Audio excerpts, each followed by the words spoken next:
warahmatullahi wabarakatuh. Perkenalkan, nama saya Lutfia, saya di kelas 12 MIPA 2. Di sini saya akan menjelaskan tentang novel sejarah Neraka di Timur Jawa dan teks editorial Jalan Tengah Polemik Upah. Nah, ini contoh kutipan novel sejarah Neraka di Timur Jawa. Contoh soalnya yang pertama, karakter tokoh Idrus dalam kutipan novel tersebut dapat diketahui melalui A. Dialog antar tokoh, B. Penjelasan pengarang, C. Pikiran tokoh, D. Tindakan tokoh, E. Tanggapan tokoh lain. Jawabannya itu yang D. Tindakan tokoh. Pembahasannya, di antara kegaduhan yang terjadi, Idrus melihat sahabatnya Abi sedang terduduk di bawah sebuah pohon cendana. Tangannya berlumuran darah sambil menahan sebuah luka tembakan yang terdapat di bahunya.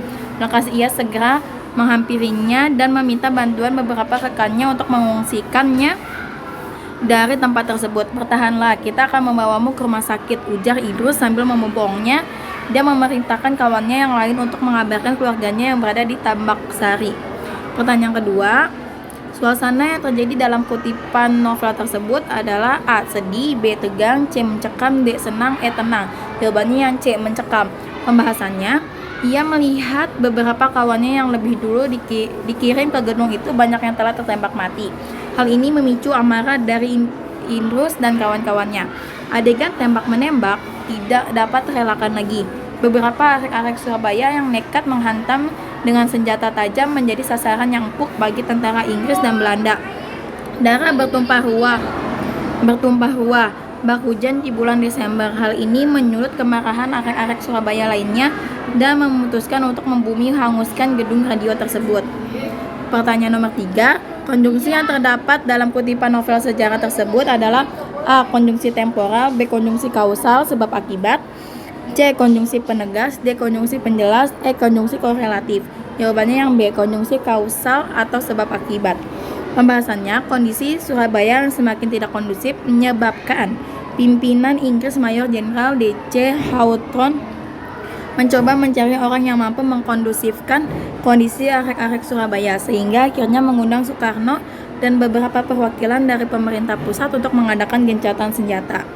4. Darah bertumpah ruah, bak hujan di bulan Desember mengandung majas. A. Majas pleonasme, B. Majas hiperbola, C. Majas metafora, D. Majas personifikasi, E. Majas litotes. Jawabannya yang B. Majas hiperbola. Pembahasannya, karena majas hiperbola adalah gaya bahasa yang dipakai untuk melukiskan keadaan secara berlebihan. Yang nomor 5, nilai yang terkandung dalam kutipan novel tersebut adalah A. Nilai budaya, B. Nilai agama, C. Nilai sosial, D. Nilai moral, E. Nilai estetis. Jawabannya yang C. Nilai sosial. Karena pembahasannya, akhirnya Soekarno keluar dari dan memberikan pernyataan kepada arek Surabaya untuk berhenti melakukan tindakan anarkis dan diberlakukannya gencatan senjata. Meskipun banyak dari masyarakat Surabaya yang kecewa, namun keputusan tersebut masih coba dihormati oleh masyarakat. Dan ini adalah contoh teks editorial yang berjudul Jalan Tengah Polemik Upah. Contoh pertanyaannya, yang pertama adalah kalimat nomor 1, yaitu kalimat fakta dalam kutipan teks tersebut terdapat dalam kalimat nomor A 1 dan 2, B 2 dan 4, C 2 dan 3, D 1 dan 4, E 3 dan 4. Jawabannya yang C 2 dan 3. Pembahasannya, karena di kalimat nomor 2 dan 3 terdapat tanggal, bulan, dan tahun. Pertanyaan nomor 2, kalimat opini dalam teks tersebut terdapat pada nomor A 1, 2, 3, dan 4, B 2, 4, 7, dan 9, C 5, 6, 7, dan 8, D 2, 9, 10, dan 12, E 3, 4, 18, dan 22. Jawabannya yang C 5, 6, 7, dan 8. Pembahasannya, karena pada kalimat tersebut penulis menuliskan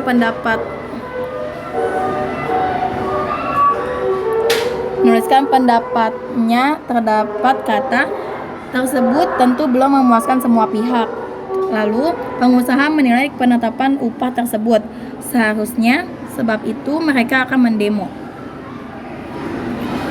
Contoh soal nomor 3, keberpihakan penulis dalam kutipan teks tersebut adalah A. Pemerintah, B. Pengusaha dan buruh, C. Mahkamah Agung, D. Mahkamah Konstitusi, E. Menteri Ketenagakerjaan. Jawabannya yang B. Pengusaha dan buruh.